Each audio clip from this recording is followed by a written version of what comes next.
Kawikaan 21:5. Ang mabuting pagbabalak ay papakinabangan, ngunit ang dalos-dalos na paggaway walang kahihinatnan. Maraming bagay sa buhay natin na dahil sa pangangailangan, maraming bagay na minsan ay bunga ng galit, o kaya naman ay bunga ng katuwaan, o kaya naman ay bunga ng kalungkutan.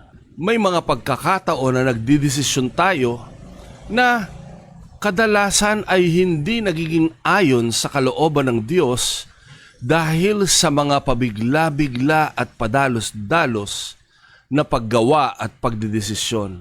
Sa lahat ng ating gagawin, marapat lamang na isangguni natin ito sa ating Panginoon dahil naniniwala't nananampalataya tayo na sa bawat pagsangguni natin sa Kanya, kumikilos agad ang Panginoon at ang pagkilos na ito ay nagre-resulta ng magandang pabor sa ating mga desisyon. Sa bawat sandali ng ating pagkilos at pagdedesisyon, mas mabuting magkaroon tayo ng maayos na pagpaplano sa tulong at habag ng ating Panginoong Hesukristo.